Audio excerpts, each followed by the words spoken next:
Hello student, स्वागत है आपका आईसीटी वर्चुअल क्लासेस में। मैं हूं कविता, आपकी साइंस टीचर। उम्मीद करती हूं आप सभी बहुत अच्छे होंगे और स्वस्थ होंगे। क्लास कंटिन्यू करेंगे अपने चैप्टर के क्वेश्चन आंसर्स और चैप्टर का नाम है रिप्रोडक्शन इन एनिमल्स। हम बात कर रहे हैं एनिमल्स में रिप्रोडक्शन कैसे होता है। कुछ क्वेश्चंस हमने यहाँ पे डिस्कस किए हैं, कुछ नए क्वेश्चंस यहाँ पर डिस्कस करेंगे। तो देखिए अभी तक आपके पास कौन कौन से क्वेश्चंस आए हैं और किस प्रकार से आपने इन क्वेश्चंस को सॉल्व किया है। ठीक है,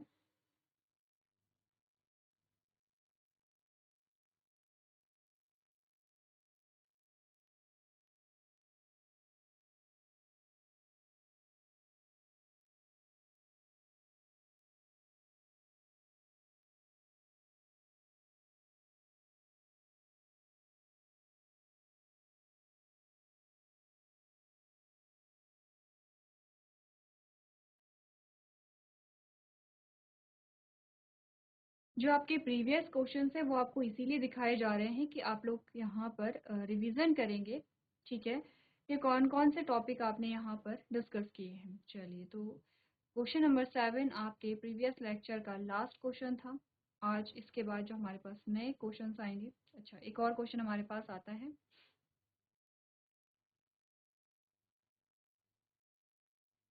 चलिए, लास्ट जो आपका क्वेश्चन था उसमें आपने कहा था female gamete produce by the ovary is called dash, it is haploid in nature. ये आपको होमवर्क में दिया गया था। ठीक है, ये क्वेश्चन आपको होमवर्क में दिया गया था और हम यहाँ पर जो बात कर रहे थे वो कर रहे थे क्रोमोसोम्स के बारे में। ठीक है, हमने कहा हमने जो क्रोमोसोम्स होते हैं, जो जेनेटिक मटेरियल होता है दैट इज डीएनए। और डीएनए क्या होता है, एक स्ट्रक्चर में फोल्ड होता है, इस प्रकार के स्ट्रक्चर में, जिसे कहा जाता है डीएनए। ठीक है, हर एक ऑर्गेनिज्म में डीएनए का क्या होता है, एक फिक्स नंबर होता है। ठीक है, और अगर हमने कहा फिक्स नंबर है, फॉर एग्जाम्पल आप कोई भी नंबर मान लीजिए, हमने कहा कि यहाँ पर हम 12 मान लेते हैं। किसी ऑर्गेनिज्म में जो यहाँ पे क्रोमोसोम का नंबर है वो है 12। 12 हमने कहा कि इस ये जो स्पीशीज है, इस स्पीशीज के जितने भी ऑर्गेनिज्म होंगे, जितने भी जीव होंगे, सभी में क्रोमोसोम का नंबर 12 होगा। ठीक है, अब 12 क्या है, फुल नंबर ऑफ क्रोमोसोम है इस ऑर्गेनिज्म के लिए। अब ध्यान रखिए, ऐसा नहीं होता है कि सभी में जो क्रोमोसोम का नंबर है वो एक ही होता है। क्रोमोसोम का नंबर अलग अलग होगा। ठीक है, अलग अलग होता है। जैसे कि कुछ एग्जाम्पल आपको घर के लिए दिए गए थे। इस क्वेश्चन के आंसर्स हम लास्ट में यहाँ पर देखेंगे। मैं मान के चल रही हूँ कि आपने क्वेश्चन सॉल्व किए होंगे।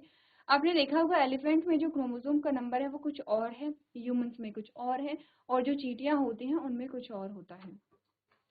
सभी में हमने कहा कि जो क्रोमोसोम का नंबर है कुछ क्या है, पर्टिकुलर नंबर होगा। जैसे कि फॉर एग्जाम्पल 12 है, या हमने कहा 10 है, या हमने कहा 6 है, या हमने कहा यहाँ पे 46 है।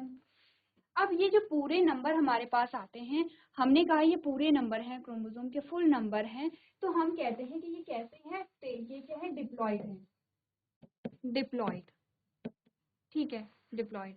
डिप्लॉइड का नंबर होता है, डिप्लॉइड का मतलब होता है फुल नंबर ऑफ क्रोमोसोम्स। गुणसूत्रों की पूर्ण संख्या, क्रोमोसोम यानी कि हम इन्हें कहते हैं गुणसूत्र।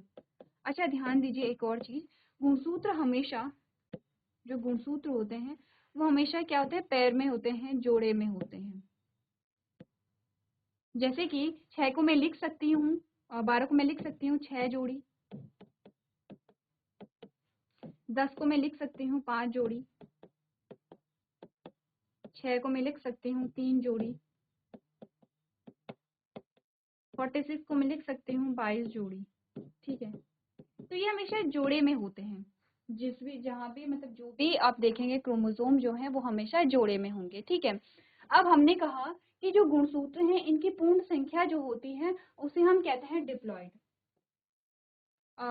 शायद इसे द्विगुणित हम कहेंगे। ठीक है, हिंदी में अगर हम कहेंगे तो द्विगुणित कहेंगे। ठीक है, अब हमने कहा यहाँ पर अगर हम हैप्लॉइड की बात करें तो हैप्लॉइड का मतलब होता है, अगर मैं कहूँ 6 क्रोमोसोम, ठीक है, अगर मैं कहूँ 6 गुणसूत्र, 6 जोड़े गुणसूत्र नहीं बोले हैं मैंने, 6 गुणसूत्र बोले हैं। मैंने कहा 5 गुणसूत्र, डिफरेंस है, ठीक है। मैंने कहा 5 गुणसूत्र, मैंने कहा 3 गुणसूत्र, गुणसूत्र यानी कि क्रोमोसोम, और मैंने कहा 22 गुणसूत्र, ठीक है, 22 गुणसूत्र। अब 6 जोड़ी और 6 गुणसूत्र में डिफरेंस है। कैसा डिफरेंस है अभी देखते हैं।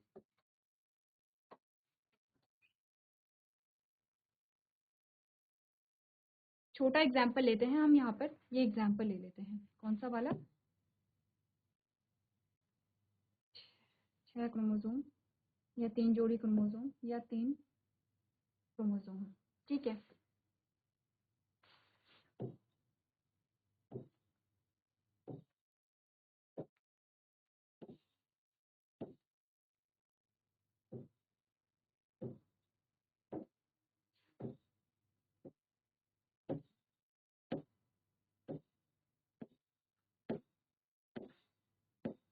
अब मैंने कहा नंबर ऑफ क्रोमोसोम्स या गुणसूत्रों का की संख्या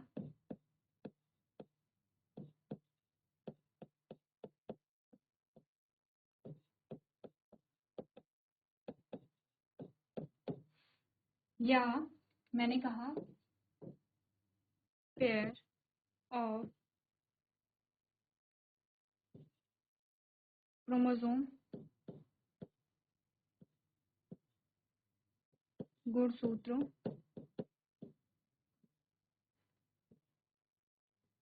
के जोड़े। यानी कि अगर मैं इसे पूरा लिखूं, ध्यान से देखिए, मैंने कहा नंबर ऑफ गुणसूत्र, ठीक है, ये कितने हैं, कितने गुणसूत्र आपके पास आए हैं? आपने कहा 1 2 3 4 5 6, टोटल 6 क्रोमोसोम हमारे पास आए हैं। फिर मैंने कहा अगर मैं इसे पूरा लिखूं, number of pair of chromosome यानी कि गुणसूत्र के जोड़ों की संख्या, गुणसूत्र में कितने जोड़े हैं, कितने जोड़े आपको दिख रहे हैं, यहाँ पे आप नंबर भी जोड़ लेंगे, नंबर ऑफ यानी कि गुणसूत्रों के जोड़ों की संख्या, कितने गुणसूत्र, कितने जोड़े यहाँ पर हैं। तो मैंने कहा एक जोड़ा ये है, दूसरा जोड़ा ये है और तीसरा जोड़ा ये है, ठीक है, 3 जोड़े हमारे पास आते हैं। तो मैंने कहा 1 जोड़ा, 2 जोड़ा और 3 जोड़ा, इसका आंसर आपका आएगा 3। क्लियर है? 6 क्रोमोसोम या 3 जोड़ी, बात बराबर है। मैंने कहा 6 क्रोमोसोम या मैंने कहा 3 जोड़ी, एक ही बात है। लेकिन मैंने कहा 3 जोड़ी क्रोमोसोम या 3 क्रोमोसोम, अब मैं ये हटा रही हूँ।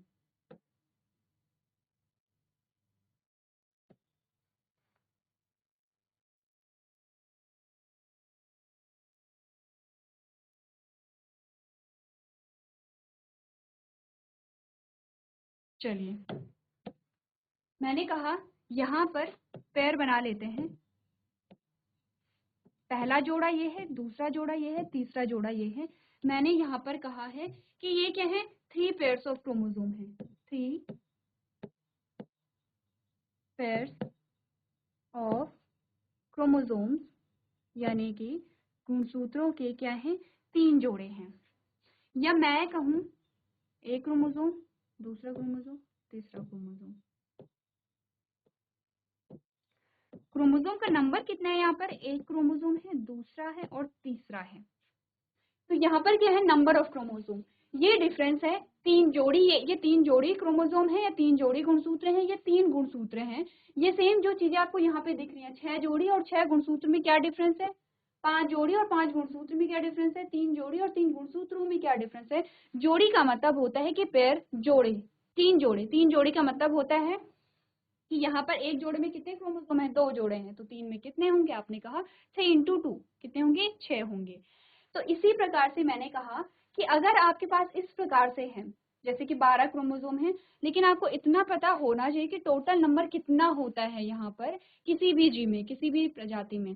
तो हमने मान लिया है कि किसी में 12 जोड़ी क्रोमोसोम होते हैं, ये एक स्पीशीज है, ठीक है, ये दूसरी स्पीशीज है, तीसरी है, ये चौथी है। जैसे मनुष्यों में हमने कहा कि मनुष्यों में जो क्रोमोसोम होते हैं वो 46 क्रोमोसोम होते हैं, और 46 को हम क्या कहते हैं, 22 जोड़ी कहते हैं, क्योंकि क्रोमोसोम हमेशा 22 जोड़ी, 22 हमेशा जोड़े में होते हैं। ये जो गुणसूत्र है ये कितने हैं, 22 गुणसूत्र हैं। आपको बार बार बता रही हूँ, 22 जोड़ी का मतलब है कि एक जोड़े में 2 होंगे, तो 22 इंटू 2, ठीक है। और 22 गुणसूत्र का मतलब है कि 22 ही गुणसूत्र आपके पास है, ठीक है। तो जोड़ी और गुणसूत्र आप ध्यान रखेंगे। मैंने कहा जब गुणसूत्रों की पूर्ण संख्या होती है इसे आप डिप्लॉइड कहेंगे या इसे आप कहेंगे द्विगुणित। और अगर क्रोमोसोम की संख्या उसके ठीक आधी हो जाती है, ई हाफ, एकदम हाफ यानी कि 50%, तो उसे आप कहते हैं हैप्लॉइड। तो आप देख सकते हैं कि जो 6 है वो 12 का आधा है, 5 जो है वो 10 का आधा है, 3 जो है वो 6 का आधा है, 22 जो है वो 46 का आधा है। अब एकदम हाफ हम कहेंगे, एकदम हाफ, ठीक है। यानी कि 5 का अगर मैंने कहा कि अगर 5 का हाफ कितना होता है, 2.5 होता है, ऐसे हम कहते हैं। तो हमने कहा इसी प्रकार से क्या होगा कि जो पूर्ण संख्या होती है उसे हम डिप्लॉइड कहते हैं, द्विगुणित कहते हैं, और जो पूर्ण संख्या के एकदम हाफ होते हैं उसे हम हैप्लॉइड कहते हैं या अगुणित कहते हैं, ठीक है। क्वेश्चन में आपसे क्या पूछा गया था, the female gamete produce by ovary. जो यहाँ पर फीमेल गैमेट है, जो मादा युग्मक है, उसका उत्पादन ओवरी के द्वारा या जो ओवरी होती है, जो अंडाशय होता है, ओवरी के द्वारा होता है, is called dash, it is a haploid in nature. यानी कि जो फीमेल गैमेट है जिसका प्रोडक्शन ओवरी के द्वारा किया जा रहा है उसे डैश कहा जाता है, यानी कि उसे क्या कहा जाता है, जो कि नेचर में हैप्लॉइड होता है, यानी कि उसका नेचर क्या है, वो हैप्लॉइड है। हैप्लॉइड का मतलब हम समझे कि गुणसूत्रों की जो संख्या होती है उसमें आधी होती है। तो क्या कहा जाता है उस चीज को, सिंपल सा क्वेश्चन आपसे ये पूछा गया है कि फीमेल गैमेट को हम क्या कहते हैं। ऑप्शन है जाइगोट कहते हैं, ओवम कहते हैं, ब्लास्टुला कहते हैं, स्पर्म कहते हैं। ऑप्शन पढ़िए, अभी हमने यहाँ पर समझा है हैप्लॉइड और डिप्लॉइड को। अपने आंसर को यहाँ पे चूज कीजिए।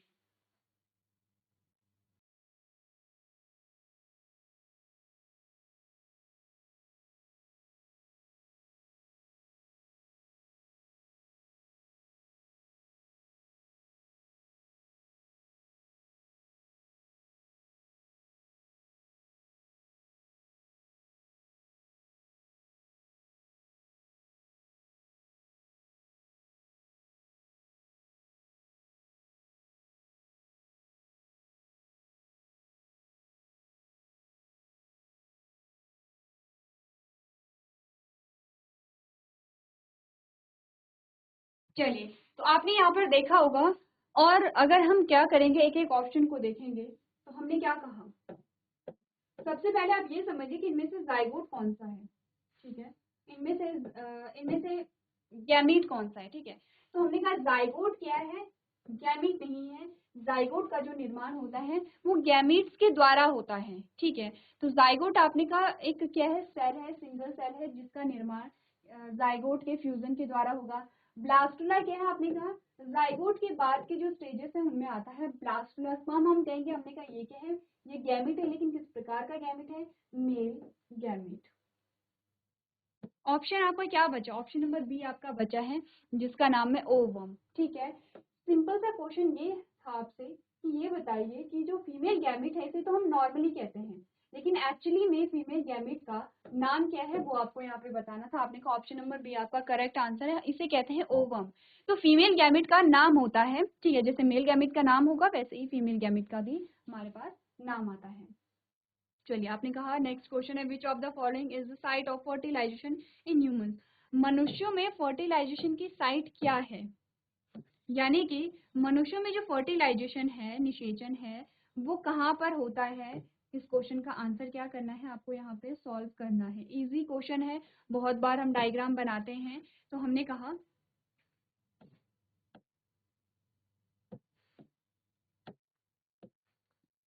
ऑप्शन नंबर 1 कहता है यूट्रस, ऑप्शन नंबर बी कहता है fallopian tube, option number C कहता है ओवरी, ऑप्शन नंबर डी कहता है वेजाइना। हमने कहा कि जो ह्यूमंस है, ह्यूमंस में जो निषेचन है वो कहाँ पर होता है, हमारा एक सिंपल सा आंसर आता है फीमेल रिप्रोडक्टिव सिस्टम में। लेकिन ये चारों जो ऑप्शन है फीमेल रिप्रोडक्टिव सिस्टम से आते हैं। आंसर बहुत ईजी, ऑप्शन नंबर बी आपका सही आंसर होगा, फैलोपियन ट्यूब। लेकिन अगर मैं आपसे कहूँ कि फैलोपियन ट्यूब के किस भाग में, क्योंकि फैलोपियन ट्यूब के हमारे पास कितने पार्ट आते हैं, 3 पार्ट आते हैं, जिसमें हमने कहा इनफंडिबुलम है, जिसमें हमने कहा एम्प्यूला है, जिसमें हमने कहा इस्थमस है। किस पार्ट में होता है, आपने कहा ये होता है एम्प्यूला वाले रीजन में, ठीक है, डायग्राम भी हमने कुछ इस प्रकार से देखा था। हमने कहा था ये है यूटेराइन वॉल, ठीक है, ये स्थमस है, ये उभरा हुआ भाग एम्प्यूला है, ये इनफंडिबुलम वाला भाग है, और ये उंगली नुमा जो संरचना है ये फिम्बरी है, ठीक है, इस प्रकार से। तो ये यहाँ से लेकर के यहाँ तक पूरी फैलोपियन ट्यूब है, जिसे ओविडक्ट भी कहा जाता है। और इस वाले रीजन में क्या हो रहा है, यहाँ पे फर्टिलाइजेशन की प्रोसेस हो रही है। क्लियर है? ये आपका एक्सप्लेनेशन है। Fertilization is the fusion of male and female gamete in human being. It takes place in the fallopian tube of the female reproductive system. ठीक है, क्लियर है इतना? हमने यहाँ पे सबसे पहले फर्टिलाइजेशन की डेफिनेशन आपको बताई गई है, देन आपको फर्टिलाइजेशन की साइट बताई गई है यहाँ पर ह्यूमंस में। चलिए क्वेश्चन नंबर 10 पे आते हैं, जिसमें आपसे कहा गया है which of the following is not an oviparous animal. निम्नलिखित में से कौन सा ओविपेरस एनिमल नहीं है? दो प्रकार के हमने पढ़े थे। अपने यंग वंस को किस प्रकार से ये जन्म देते हैं, उसके बेसिस में हमने दो प्रकार के जीव पढ़े थे, ओविपेरस एंड विविपेरस। ठीक है, तो हमने कहा था काव है, सिल्क वॉर्म है, हैन है, और फ्रॉग है। अब ध्यान से देखिए, अगर आपको नहीं पता है कि ओविपेरस का मतलब क्या होता है, अगर आपको ये नहीं पता है कि ओविपेरस का मतलब क्या होता है, तो आपको ये देखना है कि विच of the following is not an oviparous animal. निम्नलिखित में से कौन सा ओविपेरस एनिमल नहीं है? ठीक है, इट मीन्स कि एक नहीं होगा और बाकी के जो तीन है वो होंगे। ठीक है, अब हमें ये देखना है, या तो हमें अपना आंसर पता हो कि हमारे एग्जैक्ट जो आंसर है वो क्या आता है, या हमें ये पता हो यहाँ पर कि जो तीन नहीं है वो तीन कौन से हैं जिनमें एक जैसा फीचर दिखाई दे रहा है, जिनमें एक जैसा आपको क्या दिखता है, सीक्वेंस दिखाई देता है। हमने कहा कि ओविपेरस और विविपेरस जो वर्ड आते हैं वो रिलेटेड है यहाँ पर, कि अपने यंग वंस को किस प्रकार से क्या करते हैं, जन्म देते हैं, किस प्रकार से यानी कि किस रूप में जन्म देते हैं। जैसे अगर हैन की बात अगर हम करेंगे तो एग ले करते हैं, काऊ की बात अगर हम कहेंगे तो काऊ का क्या होता है, बछड़ा होता है। ठीक है, हमने कहा कि ऐसा नहीं है कि वो एग फॉर्म में होगा, वो सीधे क्या होगा, बछड़ा होगा। सिल्क वॉर्म की हम बात करेंगे तो सिल्क वॉर्म में भी आपने कहा कि डायरेक्ट जो सिल्क वॉर्म है उसका बर्थ नहीं होता है। ठीक है, वहां पर मेटामॉर्फोसिस होता है। आपने कहा कि यहाँ पर क्या होते हैं, अलग अलग स्टेजेस आती हैं और उसके बाद जब पूरा डेवलपमेंट होगा तब वो सिल्क वॉर्म बनेगा। फ्रॉग में सेम हमने क्या कहा था कि फ्रॉग भी क्या करते हैं, एग ले करता है यहाँ पे। तो इस बात से आप क्या समझे, silk worm, Hahn and frog तीनों एक ही प्रकार की जो कैरेक्टर है वो शो करते हैं। सिल्क वॉर्म भी क्या कर रहा है, हमने कहा कि डायरेक्ट अपने यंग वंस को जन्म नहीं दे रहा है, वो भी क्या करेगा, एग फॉर्म में उन्हें जन्म देता है। हैन और फ्रॉग भी सेम जो चीजें वो फॉलो करते हैं। इससे हम तो ये समझे कि ओविपेरस जो एनिमल्स होते हैं वो एग ले करते हैं, डायरेक्टली अपने यंग वंस को जन्म नहीं देते हैं। तो ऑप्शन हमारा कौन सा सही होगा, काव। ठीक है, तो हमने क्या कहा कि काव क्या है, डायरेक्टली अपने यंग वंस को जन्म देती है। जैसे कि मनुष्यों में होता है कि मनुष्य में आपने देखा जब पार्चुलेशन होगा तो जो यंग वंस होता है, जो नवजात होगा, वो अपने पेरेंट जैसा ही दिखेगा। जबकि अगर हम ओविपेरस की बात करेंगे तो ओविपेरस में ये अपने पेरेंट जैसे नहीं दिखते हैं, अलग अलग डेवलपमेंटल फेज इनके लाइफ में आते हैं, जिसे हम इनडायरेक्ट डेवलपमेंट कहते हैं। तो हमने कहा ओविपेरस जो होते हैं उनमें जो डेवलपमेंट होता है वो इनडायरेक्ट होता है। ठीक है, डायरेक्ट डेवलपमेंट में क्या होता है कि सीधे जो भी यहाँ पे यंग वंस होंगे वो क्या होते हैं, अपने ही पेरेंट के समान दिखते हैं यहाँ पे। चलिए सॉल्यूशन में आपको क्या बोलेगी, आपने क्या, animals like cow, cat and dogs give birth to young individuals, hence they are called viviparous animals. ठीक है, whereas frog, hen and silkworm lay egg and hence they are called oviparous। तो दो प्रकार के होते हैं, ओविपेरस एंड विविपेरस। ठीक है, के पास आता है, आपसे पूछा गया name the process in which tadpole develop into young one. उस प्रक्रिया का नाम बताया जिसमें जो टैडपोल है वो क्या होता है, यहाँ पे जो यंग फ्रॉग है उसमें डेवलप होता है। अब इस प्रोसेस का नाम मैंने जस्ट कुछ सेकंड पहले आपको बताया था, आप लोग एक बार ऑप्शन देखिए, बर्डिंग कहते हैं, फर्टिलाइजेशन कहते हैं, मेटामॉर्फोसिस कहते हैं, या एम्बेडिंग कहते हैं। अब हमने कहा बर्डिंग जो है वो अलैंगिक जनन है, जो कि आपने हाइड्रा में देखा। फर्टिलाइजेशन का मतलब होता है फ्यूजन। ठीक है, एम्बेडिंग का मतलब होता है यहाँ पर जैसे हमने कहा था कि जब क्या जाइगोट है, जाइगोट में डेवलपमेंटल स्टेजेस चल रही हैं। अब जो जाइगोट है वो कोशिकाओं का एक गुच्छा, ये एक बॉल बन चुका है, वो एम्बेड होता है कहाँ पे, जो यूटेराइन वॉल है वहां पर। जैसे अगर हम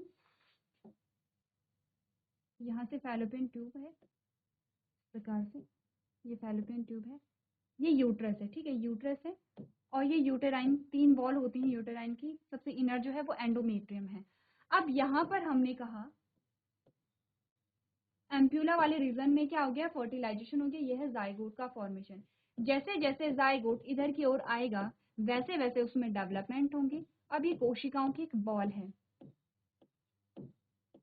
अब ये क्या हो जाएगा, यहाँ ये जो यूटेराइन वॉल है इसके अंदर धंस जाता है।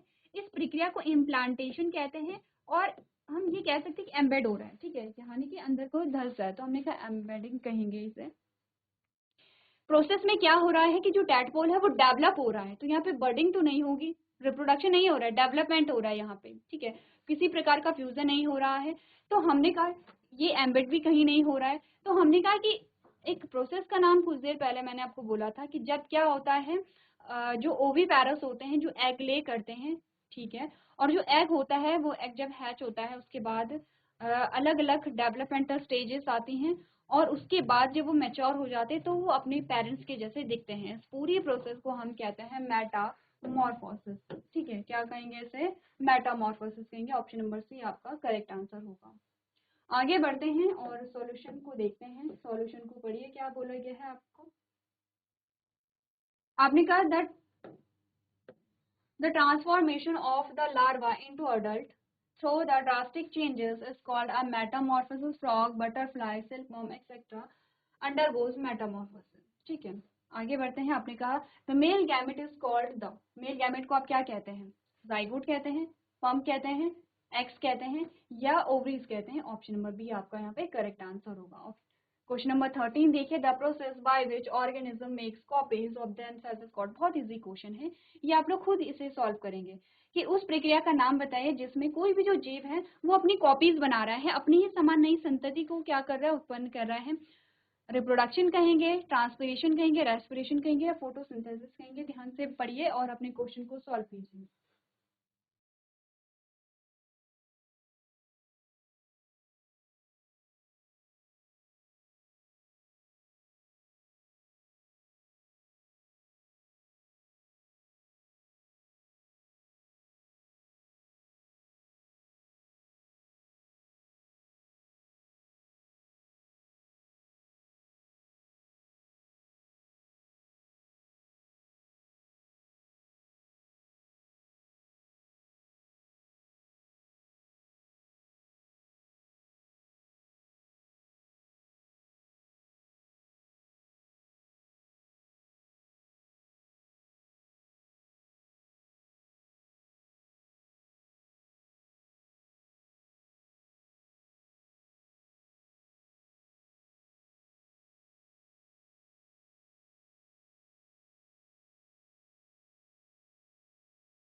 चलिए, तो बहुत इजी हमारा आंसर है, ऑप्शन नंबर 1 बिल्कुल करेक्ट आंसर यहाँ पर होगा।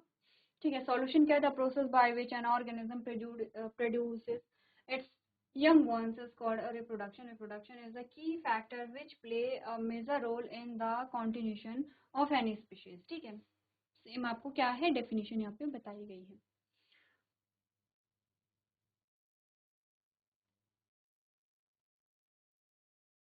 चलिए, क्वेश्चन नंबर 14 आपने कहा the egg in female is produce by. अब आपको इससे पहले जब हमने क्वेश्चन सॉल्व किया था जिसमें हमें पूछा गया था कि जो फीमेल गैमेट है उसका नाम क्या है, उसी क्वेश्चन में आपको इस क्वेश्चन का आंसर दिया गया था। आपको पूछा गया कि जो फीमेल गैमेट है उसका जो निर्माण है या उसका जो प्रोडक्शन है वो कौन करता है। ऑप्शन देख लीजिए, आपने कहा टेस्टिस है, आपने कहा जाइगोट है, आपने कहा स्पर्म है, या आपने कहा ओवरीज है। तो आप हमारे पास यहाँ पे दो चीजें आती हैं, क्लियर है, ऑप्शन नंबर 1 एंड लास्ट जो है। क्योंकि फीमेल की बात हो रही है तो हमने कहा ऑप्शन नंबर डी बिल्कुल करेक्ट आंसर होगा, ओवरीज यहाँ पे सही आंसर आएगा। नेक्स्ट है क्वेश्चन नंबर 18 जिसमें कहा गया है what is the advantages of sexual reproduction over asexual reproduction. क्या लाभ है यहाँ पर लैंगिक जनन का अलैंगिक जनन की तुलना में। ठीक है, ऑप्शन नंबर ए कह रहा है देयर इज नो एडवांटेजेस, कोई एडवांटेजेस है ही नहीं, कोई लाभ है ही नहीं। Asexual reproduction is more advantages, यानी कि अलैंगिक जनन जो है वो ज़्यादा बेनिफिशियल है, ज़्यादा लाभदायक है, और लैंगिक जनन का कोई लाभ नहीं है। ऑप्शन नंबर 1 ए ये कहता है। बी कह रहा है देयर आर मोर वेरिएशंस, जो लैंगिक जनन है उसमें विभिन्नताएं आती हैं, ठीक है, वेरिएशंस आती हैं। आप देखते हैं कि आपको वहां पर बहुत ज़्यादा जो विविधता है वो देखने को मिल सकती है। तीसरा कह रहा है less number of offspring are produced, कि जब लैंगिक जनन होता है तो कम जो ऑफस्प्रिंग है उनका प्रोडक्शन होगा। और लास्ट कहता है competition for food is less, यानी कि यहाँ पे जो भोजन के लिए कंपटीशन है वो कम यहाँ पर होता है। तो हमने कहा कि सबसे पहले आपने कहा कि चाहे लैंगिक जनन हो या अलैंगिक जनन हो, ऑफस्प्रिंग यहाँ पे प्रोड्यूस हो रहे हैं, ठीक है। तो अगर सेम स्पीशीज है तो कंपटीशन तो फिर भी रहेगा ही रहेगा, चाहे किसी भी विधि से जो ऑफस्प्रिंग है वो यहाँ पे प्रोड्यूस हो रहे हैं। तो डी ऑप्शन तो नहीं होगा। फिर less number of offspring are produced, ठीक है, हो सकता है। हमने कहा कि जो अलैंगिक जनन है उसमें जो जीवों का निर्माण है, या उसमें जैसे कि आपने कहा कि उसमें जो प्रजनन है बहुत तेजी से होता है, जल्दी होता है। लैंगिक जनन टाइम टेकिंग होता है क्योंकि लॉन्ग प्रोसेस है और कॉम्प्लेक्स प्रोसेस है। हो सकता है, लेकिन हम इसे बेनिफिट नहीं कहेंगे, ठीक है। हमने कहा कि ये एक डिफरेंस तो है। ऑप्शन नंबर सी को एज अ डिफरेंस तो आप लेंगे, लेकिन एज अ बेनिफिट हम नहीं ले सकते, क्योंकि हो सकता है कि इससे अच्छे ऑप्शन हमारे पास हों, ठीक है। फिर तीसरा क्या है, देयर आर मोर वेरिएशंस, यानी कि लैंगिक जनन में क्या है, विभिन्नताएं आती हैं। और पहला कहता है कि कोई एडवांटेज है ही नहीं, ठीक है, क्योंकि asexual reproduction is more advantages. हमने कहा नहीं, एडवांटेज तो है, और ऐसा नहीं है कि अलैंगिक जनन क्या है ज्यादा बेनिफिशियल है। हमने कहा कि ऑप्शन नंबर बी आपका करेक्ट आंसर होगा, क्योंकि आपको विभिन्नताएं मिलती हैं। जब एक जीव का निर्माण होता है तो दो जनक वहाँ पे शामिल हैं, और दो जनकों का जो जेनेटिक मटेरियल अलग अलग सोर्स से आया है। क्योंकि डिफरेंट सोर्स है जेनेटिक मटेरियल का, तो यहाँ पर डिफरेंट कैरेक्टर्स मिलते हैं। जबकि अलैंगिक जनन में क्या होगा, सोर्स ऑफ जेनेटिक मटेरियल क्या होता है, सिंगल होता है। ऑप्शन नंबर बी आपका क्या होगा, करेक्ट आंसर होगा। सॉल्यूशन की अगर हम बात करें, because since the characteristics of two individuals are combined in sexual reproduction, more variations are seen in the offspring. More variations in offspring ensure better survival in changing environmental conditions, ठीक है। चलिए question number 20 देखते हैं। In which of the following organism does metamorphosis takes place, निम्नलिखित में से किन organism में मेटामॉर्फोसिस होती है। पहला कह रहा है कि सभी में होती है, जो नीचे है, सिल्क वॉर्म है, फ्रॉग है, बटरफ्लाई है। ऑप्शन नंबर ए आपका बिल्कुल करेक्ट आंसर है, आप पहले भी क्वेश्चन को कर चुके हैं। नेक्स्ट है indicate whether the following statement are true और फॉल्स। आपको ट्रू फॉल्स दिखाने हैं यहाँ पे, ठीक है। स्टेटमेंट पढ़ लेते हैं एक एक करके। आपने कहा oviparous animals give birth to young ones, नहीं, स्टेटमेंट गलत है, क्योंकि यहाँ पर ओविपेरस क्या करते हैं, एग ले करते हैं, ठीक है। Each sperm is a single cell, हाँ ठीक है, जो गैमिट है वो एक सिंगल सेल यहाँ पर है, ठीक है। External fertilization takes place in frog, frog में जो होता है वो एक्सटर्नल या बाह्य निषेचन होता है, बिल्कुल सही है। A new human individual develop from a cell called a gamete. आपने कहा कि यहाँ पर जो एक ह्यूमन जो डेवलप होता है वो गैमीट से होता है। हमने कहा गैमीट से नहीं होता है, जाइगोट से होता है। और अगर गैमीट है तो आपने कहा कि यहाँ पे दोनों होने चाहिए, male gamete and female gamete, ठीक है। तो आपने कहा कि a new human individual develop from a cell called gamete, a cell यानी कि सिर्फ एक सेल की बात हो रही है। तो हमने कहा नहीं, हमने कहा एक सेल से तो होता है, लेकिन उस सेल का नाम गैमीट तो नहीं है, जाइगोट अगर होगा। अगर यहाँ पे जाइगोट रहता तो बिल्कुल करेक्ट आंसर था, लेकिन हमने कहा गैमीट है तो ये क्या होगा, रॉन्ग होगा, ठीक है। क्योंकि गैमीट है तो दो गैमीट हैं। अगर एक सेल की बात हो रही है, अगर एक सेल की बात हो रही है तो क्या होगा, जाइगोट होगा। Egg laid after fertilization is made up of a single cell, ठीक है। आपने कहा कि egg laid after fertilization is made up of a single cell. Egg जो ले होता है क्या वो फर्टिलाइजेशन के बाद होता है, नहीं, ऐसा नहीं है।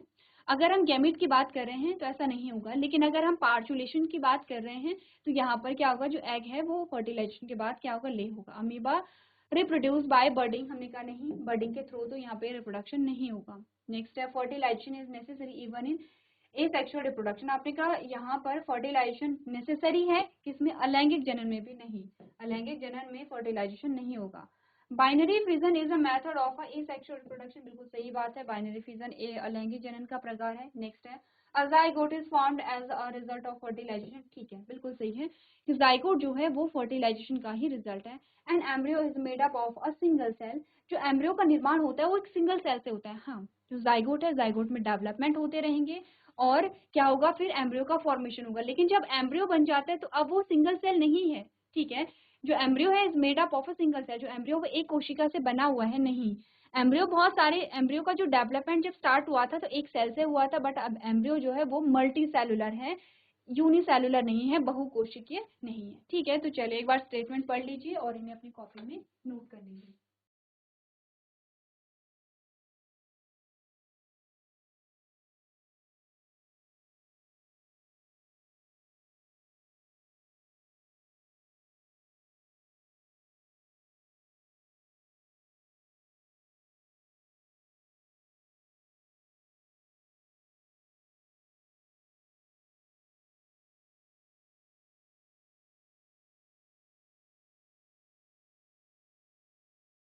चलिए तो आगे यहाँ पर हमने इस चैप्टर के क्वेश्चन आंसर्स को डिस्कस किया है, ठीक है। अपनी स्टेटमेंट को ध्यान से पढ़िए और यहाँ पर दिखाइए कि कौन सी स्टेटमेंट सही है और कौन सी यहाँ पे गलत है, ठीक है। लास्ट की स्टेटमेंट कैसी थी, गलत होगी, ठीक है। तो यहाँ पर हमने कहा हमने सारी स्टेटमेंट को देखा है, सारे स्टेटमेंट को हमने पढ़ लिया है। इसी प्रकार से आपको अपने चैप्टर के क्वेश्चन आंसर को रिवाइज करते रहना है। तो आज के सेशन में हम इतना ही करेंगे। अभी तक क्लास में बने रहने के लिए आपका धन्यवाद।